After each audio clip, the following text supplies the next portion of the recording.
This is Jesse. As you can tell, he's a very smart man. Now lately, he's been having trouble impressing this one girl in his class who's really into physics. Girls are into that. And he doesn't know it yet, but he's about to get help from some friends. Let's watch him in class. Alright guys, so we're going to be doing number 13 on your worksheet.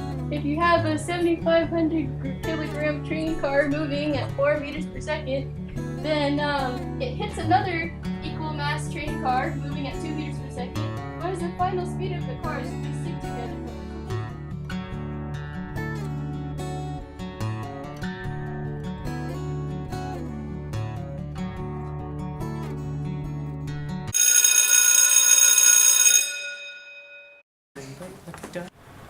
Alright you guys, class is over, you know what your homework is, and goodbye.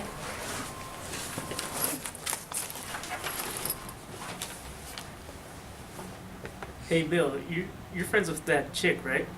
Yeah.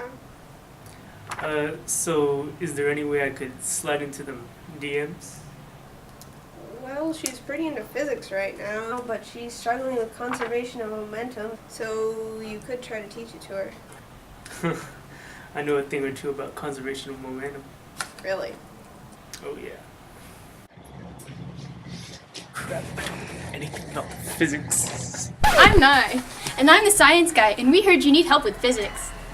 I called them to help you out. They're great at explaining physics.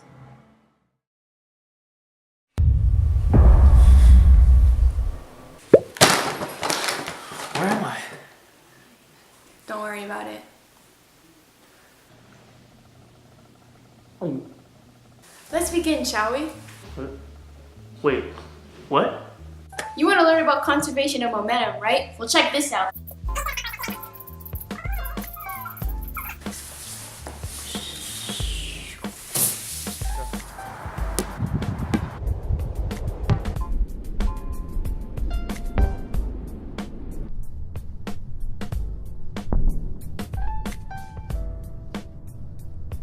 So what do you think just happened?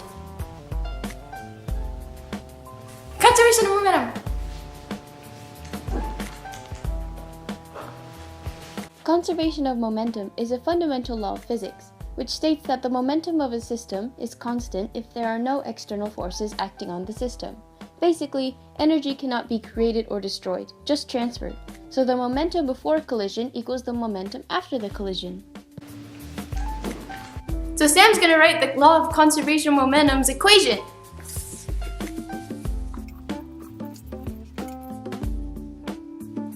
So let's look back at our example.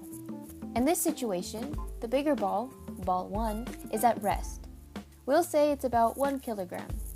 Then we have a smaller ball, ball 2, that is being thrown towards it, and it weighs 0.5 kilograms. It's thrown at about 3 meters per second at the larger ball. After the collision, the big ball moves only 1 meter per second. How fast does the small ball move after the collision? To answer this, we look at the equation. The symbols m1 and m2 in the above equation represent the mass of the balls. The symbols v1 and v2 in the above equation represent the velocities of objects 1 and 2 before the collision.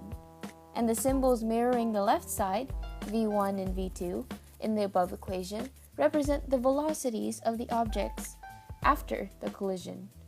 So the amount of momentum gained by one object is equal to the amount of momentum lost by the other object.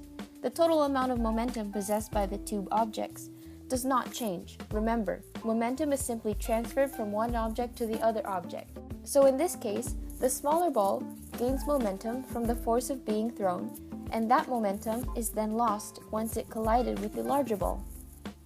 Let's do the math. Ball 1 is 1 kilogram and was at rest. Ball 2 is 0.5 kilograms and was moving at 3 meters per second before the collision. So, 1 times 0 plus 0.5 times 3 meters per second goes on the left side. The big ball moves 1 meter per second after the collision. So the right side is 1 kilogram times 1 meter per second plus 0.5 kilograms times the unknown velocity of the small ball afterwards. And if you work your way down the math, you end up with 1 meter per second at the end. It all makes sense now. Conservation of momentum means momentum can neither be created or destroyed, but transferred. Thanks, Nye and the science guy. You guys were so helpful. Now I just gotta get back to school. How do I get back?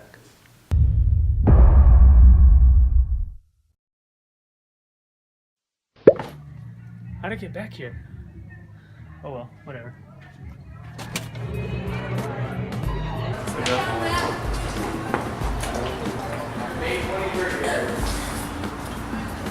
So I heard you needed a tutor for conservation of momentum. Oh yeah. How'd you know? Never mind. Hey, where you going? I'm good. Hey, I got a winning personality. No. Hey, come on. No. You can put a bag on my face.